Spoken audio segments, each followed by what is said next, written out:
Boa tarde a todos. É com muita alegria que estamos de volta aqui. Faz muito tempo que eu não venho, não chego nesse canal abençoado do Núcleo de Estudos Espíritas Chico Xavier, mas foi muito gratificante aceitar o convite do Ivaí para, mais uma vez, a gente refletir aqui sobre o grande Mestre Jesus.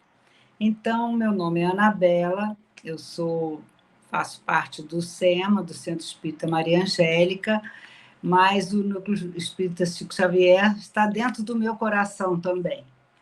Então, vamos iniciar o nosso estudo com o preparo do livro Ideal Espírita, psicografia de Chico Xavier, ditado por diversos espíritos, e a página que nos coube hoje é uma página de Emmanuel, que se intitula Hoje Sim. Ontem passado, amanhã futuro, hoje agora, ontem promessa, amanhã probabilidade, hoje ação, ontem parecia, amanhã quem sabe, hoje sem dúvida, ontem anseio, amanhã mudança, hoje oportunidade, ontem sementeira, amanhã colheita, hoje seleção, ontem não mais, amanhã talvez, hoje sim, ontem foi, amanhã será, hoje é, ontem experiência adquirida, amanhã lutas novas, hoje, porém, é a nossa hora de fazer e de construir. Né? Não podemos perder a oportunidade que esta vida nos apresenta a todo momento, sob as bênçãos de Jesus. Então, vamos fazer a nossa prece, com muita alegria no coração, por mais uma vez podermos levar a palavra do Mestre Jesus, os seus ensinamentos, a reflexão, as nossas reflexões, porque o primeiro ouvido que ouve é de quem fala. E é com muita gratidão no coração, muita gratidão a Deus nosso Pai pela oportunidade de estar aqui reencarnada, neste momento, neste lugar, por essa doutrina abençoada que nos penetra fundo o coração e nos possibilita tantas ferramentas na caminhada, ao Mestre Jesus, nosso guia, nosso modelo, o querido Chico Xavier, que nos legou tanta herança bendita. E assim, com as bênçãos dos espíritos amigos, pedimos permissão para iniciarmos esse estudo. Bom, estamos chegando, mais uma vez, ao fim do ano. Um ano de bastante luta, de muito trabalho, de alegrias, mas também de muitas preocupações, de vitórias, mas algumas preocupações maiores. Mas tivemos vitórias, principalmente perante nós mesmos, com toda certeza. A cada dia que vamos vencendo nas nossas lutas diárias, nas nossas lutas, principalmente conosco mesmo, são vitórias que vamos acumulando na nossa caminhada. É um ano difícil, sim, mas como vivemos nessa casa planetária, em plena transição, como nos informam os espíritos amigos, sabemos que, acima de tudo, quem é que está à frente desta nave que vagueia pelo universo, nosso lindo balão azul? O nosso governador espiritual, Jesus, o nosso Mestre Jesus. E por mais difícil que esteja a vida por aqui, por mais que as atitudes da humanidade aparentemente se afastem totalmente dos propósitos do Cristo, a certeza de que Ele está no leme dessa nave nos faz confiar, nos faz ter a certeza de que nada acontece sem a permissão do Pai e sem o aval de Jesus. Então, Isso nos dá fé, nos dá confiança de caminharmos para um mundo melhor, seguindo os exemplos que ele nos legou há mais de 2000 anos. Nesse mês de dezembro, normalmente, sentimos mais a presença de Jesus próximo a nós. Será que ele chega perto da gente em dezembro? Será que só chega perto em dezembro? Ah, Jesus está mais próximo. Até os espíritos nos informam isso também. Ele se aproxima mais, a sua energia se aproxima mais da psicosfera da Terra. Mas ele não está com a gente só no mês de dezembro, que é quando nós comemoramos a sua vinda. Mesmo que a ciência já tenha até comprovado que não foi em dezembro que ele nasceu, possivelmente, porque por causa do clima, porque não era a época do censo judaico, enfim. Mas não importa, é neste mês de dezembro que culturalmente comemoramos o Natal. E ele está mais próximo de nós, na verdade, é porque nós nos abrimos mais para percebê-lo, para sentirmos a energia bendita de Jesus ao nosso redor, nos sustentando, nos impulsionando para frente. Porque é uma época em que, naturalmente, a gente acaba assim, nos voltando mais para campanhas ainda mais final de ano, nas casas espíritas, campanhas de cestas de Natal, campanhas de cestas básicas, apadrinhamento de uma criança mais carente, convite para comemoração, confraternização aqui e ali, na nossa casa espírita, fora dela, junto da família. Então, o nosso coração fica mais aberto para essas coisas que nos dão emoção, que despertam a nossa emoção e os nossos melhores sentimentos. Saímos um pouco daquelas mágoas do ano difícil, e como estamos próximos do início de um novo ano, nos propomos a fazer alguma coisa diferente, ou para nos melhorarmos mais um pouquinho, ou para irmos à frente, caminhar um pouco mais à frente do que podemos caminhar no ano que está terminando. E, por tudo isso, nós escolhemos para a nossa reflexão hoje um texto de Neio Lúcio, do espírito Neio Lúcio, psicografado por Chico Xavier, que se chama O Divino Servidor. Ele está no livro Antologia Mediúnica de Natal, no capítulo 23. Esse título, O Divino Servidor, o autor espiritual, Ney Lúcio, atribui a quem? Ao próprio Jesus. Quem é o Divino Servidor? Mas o que é um servidor? De acordo com o dicionário, é aquele que serve a alguém, a uma instituição, é um servente, um empregado. Divino, que veio de Deus, que tem uma ligação celeste, inspirada ou proveniente de Deus. E Jesus foi enviado por Deus, nosso irmão mais velho, que já está na caminhada há muito mais tempo do que nós, que nasceu como nós também, foi criado como nós, espíritos simples e ignorantes, porque Deus não dá privilégios a ninguém. Só que Jesus já vem evoluindo há muito mais tempo, provavelmente, do que nós. Talvez em linhas mais retas do que nós, que ainda tropeçamos muito. Então, o título da mensagem é muito adequado, porque foi o próprio Jesus que nos disse que não veio para ser servido, mas para servir. Essa passagem nós encontramos no Evangelho segundo o Espiritismo, no capítulo 7, no item 4, mensagens assinadas por Mateus, evangelistas Mateus e Marcos. Então, contam os evangelistas que Jesus ia caminhando junto com os discípulos, subindo na sua terceira e última visita a Jerusalém. E aqui, um parêntese. Por que subindo a Jerusalém?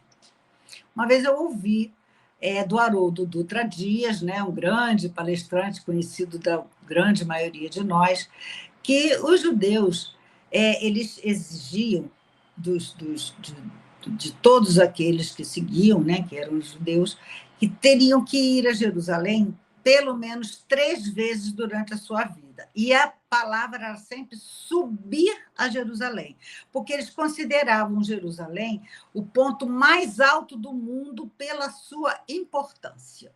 Então, não havia nenhum outro lugar mais alto do que Jerusalém. Mesmo que o peregrino saísse do Monte Everest, ele estaria subindo para Jerusalém.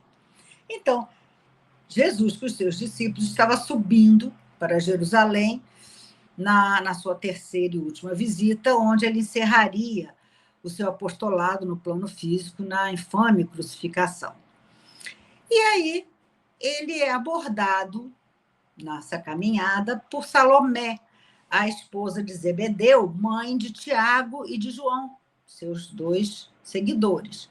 E ela chega para ele e diz: Jesus, eu queria lhe pedir para colocar meus filhos Tiago e João, um à direita e outro à sua esquerda, no seu reino. E aí, ignorante, coitada, de que o reino de Jesus, como ele sempre falou, não era deste mundo. Jesus, então, perguntou para os 2, para João e para Tiago, se eles estariam dispostos a beber do seu cálice. E eles responderam que sim. O mestre, então, sem se alterar, falou: realmente, ambos beberão do meu cálice e serão batizados como eu, mas isso não significa que terão mais poder. Eles não entendiam ainda, como nós costumamos ainda entender. Os demais discípulos, ouvindo essa conversa, acharam que Jesus iria privilegiar João e Tiago, né, como se fossem 2 ministros colocados ao lado do seu trono, que eles ainda entendiam como um trono terrestre. E aí começaram a reclamar, meio indignados, né? Que isso, vai ter privilégio aqui, nepotismo. Mas, como todos nós, seres humanos, movidos, né, pela inveja, pela competição, eles não tinham noção do que os aguardava ainda. Então, o mestre, para esclarecer essas dúvidas, afirmou: aquele que quiser ser grande entre vós, seja aquele que serve. E aquele que quiser ser o primeiro dentre vós, seja o servo de todos, porque o Filho do Homem não veio para ser servido, mas para servir e dar a sua vida pela redenção de muitos. Não sabemos se os discípulos, naquele momento, entenderam realmente o que Jesus lhes disse, mas a história nos confirma que eles realmente vivenciaram cada uma das previsões do Mestre. Depois, principalmente, depois que o Mestre se foi, em corpo, né, em espírito, o espírito permaneceu aqui, caminhou com eles, lhes deu força depois da crucificação, mas depois que o corpo físico de Jesus realmente perece, os seus discípulos, que agora apóstolos, a partir daí apóstolos, não mais seus seguidores, mas sim seus multiplicadores, sentiram muito na carne o que era estar à direita ou à esquerda de Jesus, seguindo seus passos. Jesus foi o próprio exemplo de servidor, demonstrando, não só com palavras, mas com atos, que servir é, antes de tudo, aquele sentimento que brota do coração e contagia todo o ser. É desejar profundamente atender a um ideal nobre. Como nos faz bem fazer o bem? Como nos faz bem estar, por exemplo, no meio de pessoas com um pouco menos condições materiais que nós, porque muitas vezes assistidos das nossas casas espíritas têm uma condição espiritual muito maior do que a nossa. Por isso, estão passando já pelas provas das dificuldades financeiras e muitas vezes a gente ainda nem está pronto para isso. Mas desde a sua chegada entre nós, no corpo físico, Jesus já anunciava esse propósito de ser um servidor e não de ser servido, porque ele escolheu vir ao mundo da maneira mais humilde possível, na estrebaria, junto aos animais, junto com os pastores. E Neio Lúcio, nessa mensagem que nos serve de base, diz que ele escolheu vir até nós na forma de criança para nos mostrar que todos nós podemos crescer e seguir o seu caminho, sem milagres, porque Jesus trabalhou o tempo todo, nos exemplificou. Então, Neio Lúcio diz que Jesus foi enviado por Deus, nosso Pai Celestial, a fim de santificar os homens e iluminar os caminhos do mundo com os seus exemplos. Ele evoluiu como todos nós. Mesmo ele sendo espírito puro, como sabemos, é o único espírito puro que nós conhecemos, né? O próprio Livro dos Espíritos nos explica isso. Ele escolheu encarnar na Terra para nos dar exemplo de que poderíamos seguir seus passos. Ele é o espírito crístico, ele presidiu a formação do nosso orbe, da nossa Terra. Quando a Terra se formou, se desprendeu da nebulosa, Jesus já era um espírito puro. Ele disse, né, em verdade vos digo que antes que Abraão existisse, eu sou. Abraão, segundo a Bíblia, é o ser mais antigo de que se tem notícia, mas antes de Abraão, Jesus já era ali, já estava ali, né? Integral, o espírito já prontinho. Mas por amor a essa humanidade que Deus lhe entregou para conduzir, Deus lhe entregou o nosso orbe e a humanidade para que ele fosse o nosso pastor. Ele optou por vir até nós, passando por todos os períodos naturais da vida, nos legando tantas lições.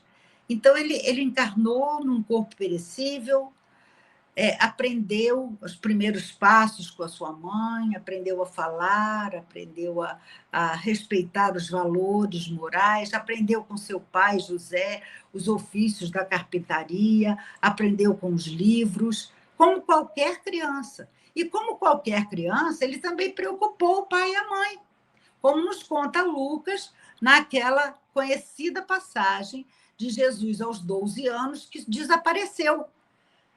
Os pais estavam subindo para Jerusalém, olha subir ali, de acordo com Lucas, tendo Jesus já 12 anos, subiram a Jerusalém, segundo o costume do dia da festa da Páscoa.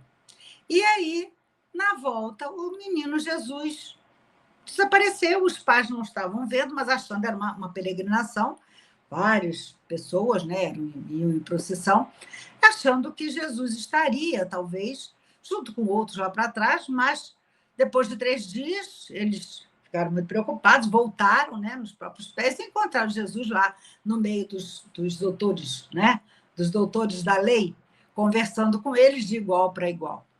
Né? Ele afirmava ali, ele disse para os pais que ele já estava começando a cuidar das coisas do Pai, de Deus, mas ele deixou os pais muito preocupados.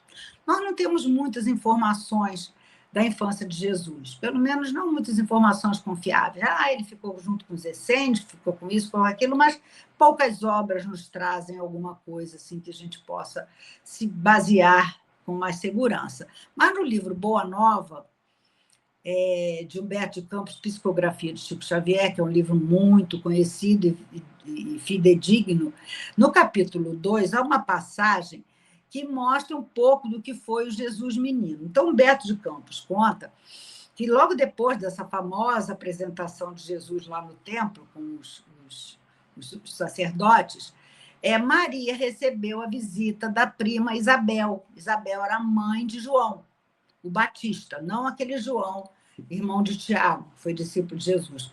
João, que depois foi chamado Batista. E as duas mães, então, conversando sobre seus filhos, já se preocupavam com o seu futuro. A Isabel dizia assim: o que me espanta é o temperamento de João, que fica meditando profundamente, apesar da sua pouca idade. Maria respondeu: pois é, essas crianças parece que trazem para a humanidade uma luz divina. Eu também me preocupo com meu filho, Jesus. Ele, por vezes, eu vou encontrá-lo junto das águas, conversando com os viajantes, com as lavadeiras, com os mendigos, com os transeuntes, com os sofredores, sempre ali, fazendo alguma coisa. Eu constantemente ando a cismar com relação ao seu futuro.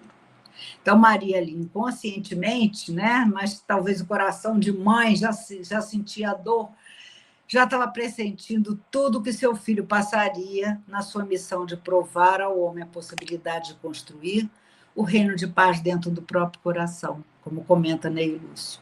Jesus viveu num lar humilde, pobre, era visto trabalhando na oficina do seu pai, nunca se sentiu superior a ninguém, nunca humilhou quem quer que fosse.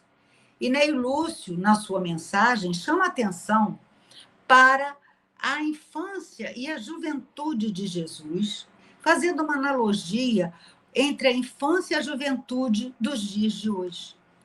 E é essa a grande reflexão que ele nos traz, alertando para o comportamento da maioria dos jovens de hoje, em geral, mantidos à solta, sem obrigações de servir e nem mesmo de respeitar. Infelizmente, a gente vê isso aí a toda hora.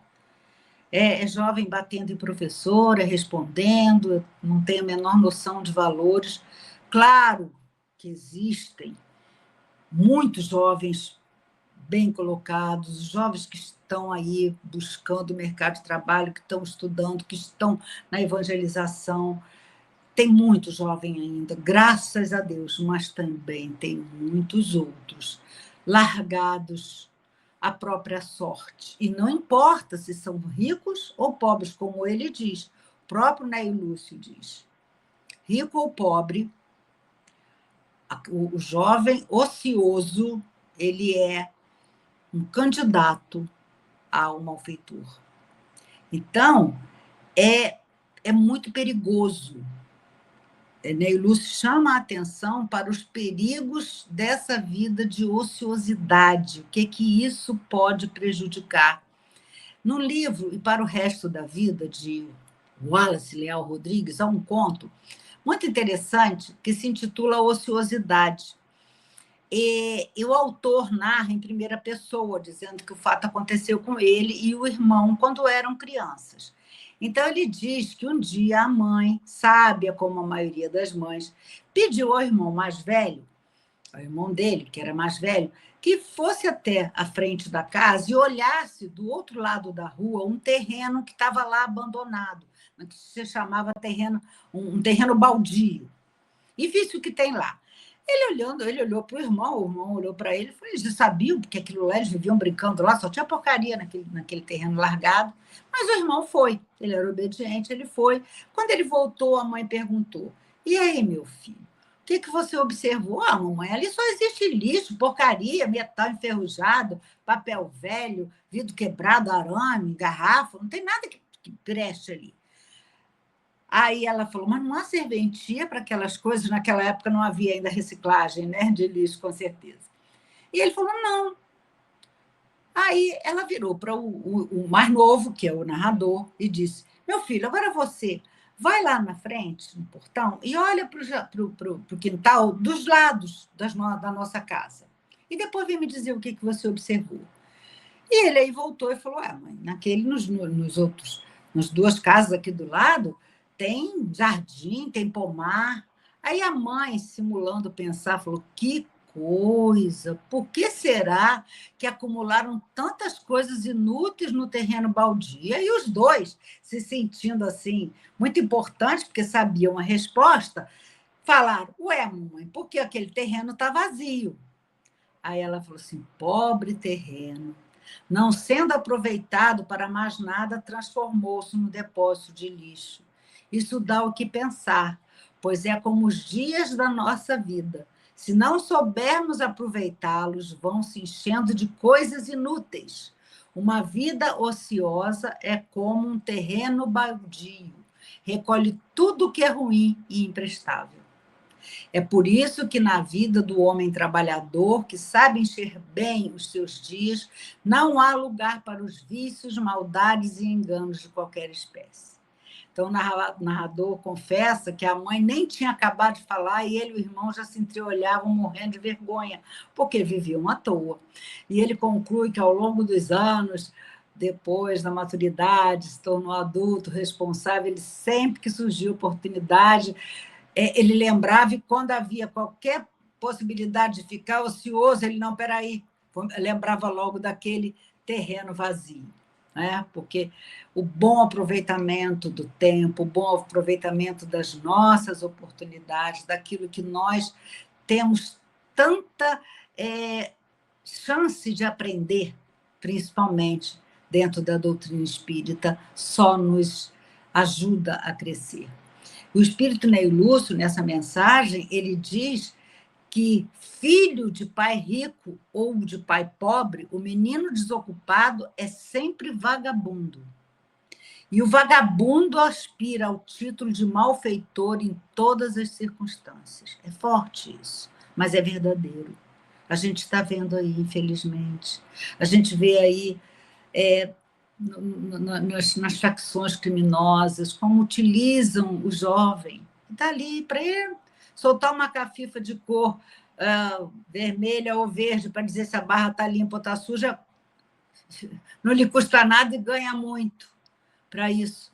E é explorada a juventude com a cabeça vazia, sem valores morais, sem valores espirituais, acaba sendo um terreno fértil para se colocar tantas coisas pela ociosidade da própria mente. E esse livro ele foi psicografado em 1967. Olha qual a atualidade dessa mensagem. Parece que foi escrito este ano ou ano passado, não é mesmo?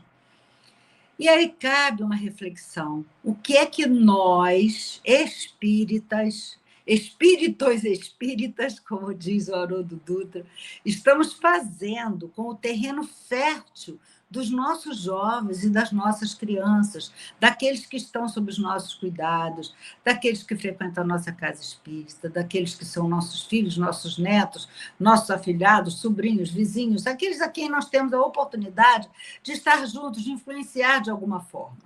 Nós estamos ensinando os exemplos de Jesus ou deixando que sigam à vontade para só escolherem a sua religião quando forem adultos? Deixando-os à mercê da internet, que tem muita coisa boa, mas tem muita coisa perigosa? Ou levando-os à evangelização? Mas e se ele não quiser ir, tadinho, já acorda tão cedo durante a semana, a evangelização é no sábado, tem que ir. A gente deixaria um filho nosso não ir à escola para aprender a educação formal? Ah, não, estou cansado, não quero. Vai, não vai? Vai, tem que ir, a gente leva até arrastado. Por que para a educação intelectual a gente se empenha tanto para que o nosso filho, o nosso neto, a nossa criança não deixe de estar presente, aprendendo? Por que para a educação espiritual não tem que ser a mesma coisa? E tem que ser na primeira fase.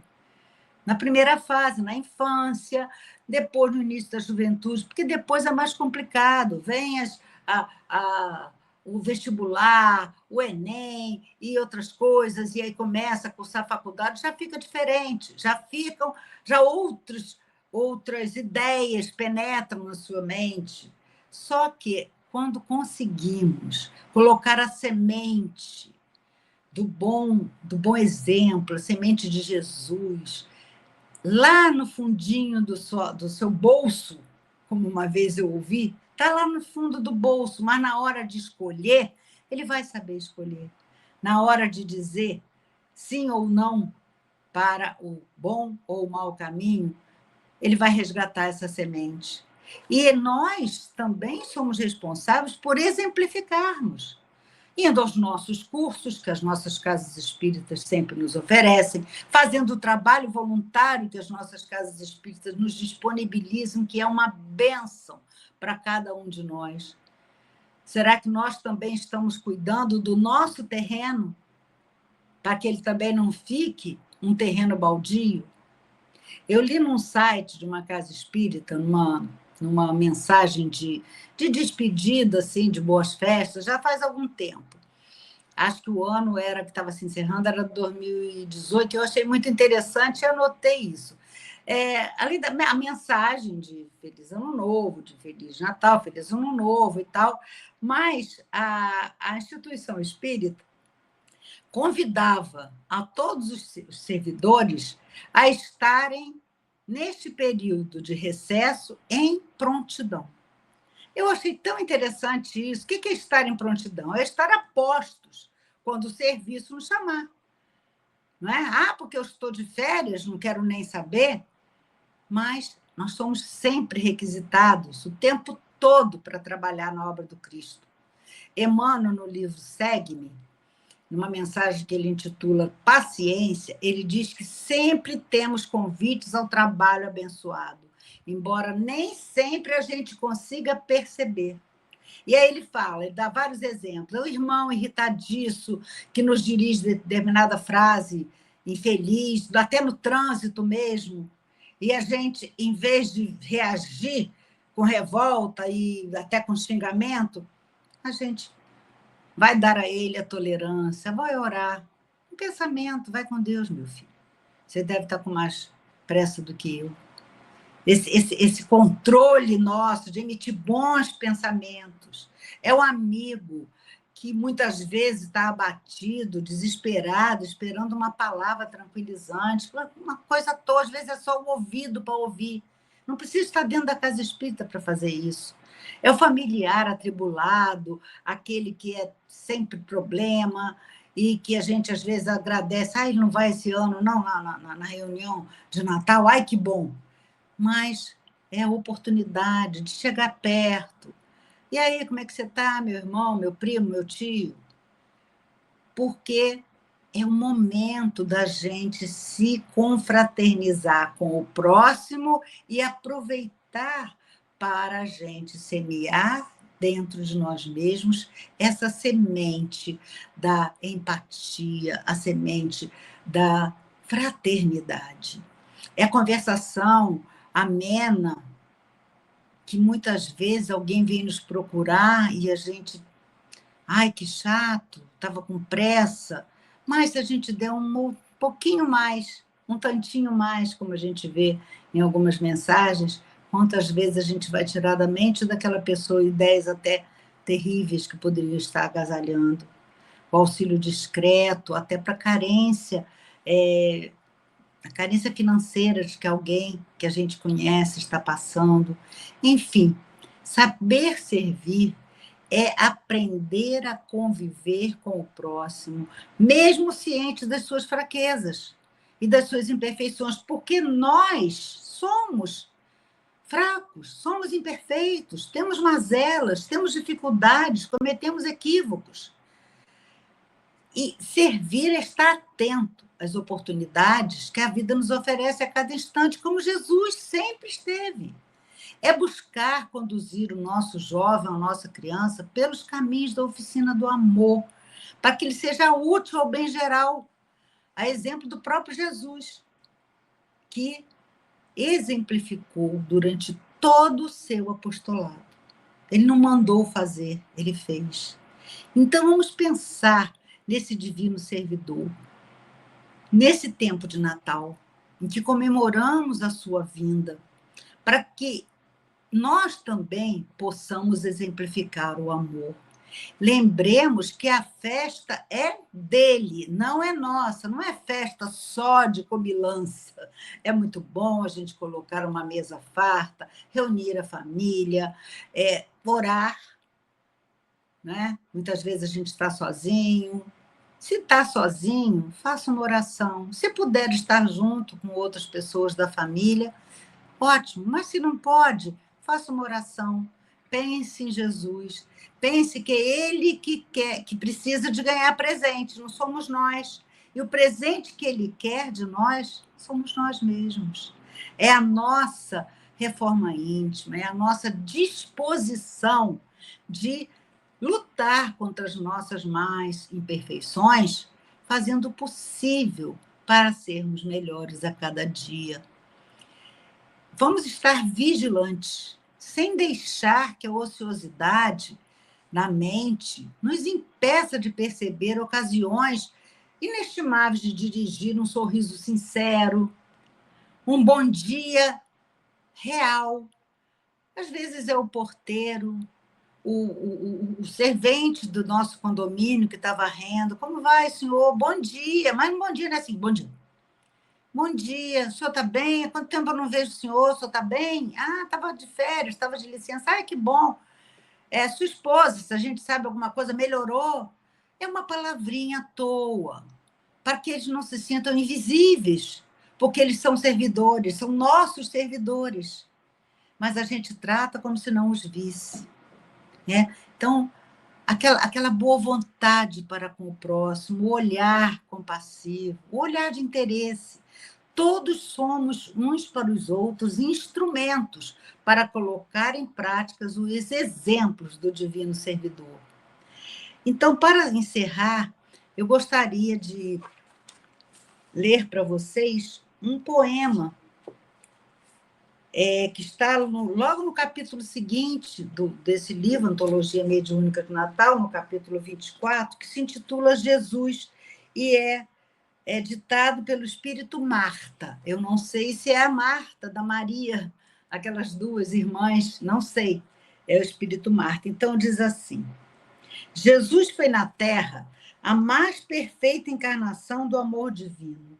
E ainda hoje, nos dias amargurados que transcorrem, é para a humanidade a promessa da paz, o manto protetor que abriga os aflitos e os infelizes, o pão que sacia os esfomeados das verdades eternas, a fonte que desaltera todos os sofredores.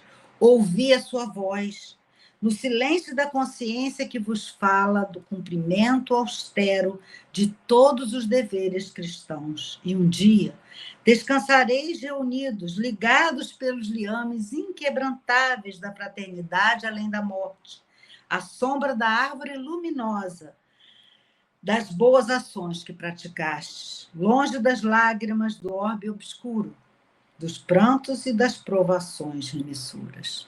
Assinado Espírito Marta. Então, que Jesus esteja conosco a todo momento, vibrando em nossos corações, que nessa época que antecede o Natal, e depois, continuemos unidos a Jesus, vibrando com Ele, trazendo-o para perto de nós, porque Ele está perto de nós, nós é que não o percebemos. Então, com muita gratidão no coração, vamos encerrar o nosso estudo, a nossa reflexão, orando com muita devoção para esse mestre querido, Jesus amado, mestre de nossas vidas. Só temos a agradecer, Senhor, por tudo que o Senhor nos legou ao longo desses 2000 anos. Vimos, Senhor, caminhando, tropeçando, desde muitas e muitas encarnações. Aqui estamos, Senhor, buscando nos teus exemplos, no teu caminhar, as ferramentas que necessitamos para que o nosso caminho seja seguro, que possamos alcançar-te um dia, mestre querido, e que possamos distribuir dos nossos corações não só os presentes de Natal para aqueles a quem a gente ama, nem mesmo os presentes e as lembrancinhas para as casas espíritas que frequentamos, mas também uma parcela do teu amor que sabemos ainda não conseguimos abrigar em nosso coração, mas que já estamos ensaiando. Que essa parcela do teu amor, Senhor, possa se espargir por onde nós passemos, não só hoje, mas em todos os dias da nossa vida. Graças a Deus.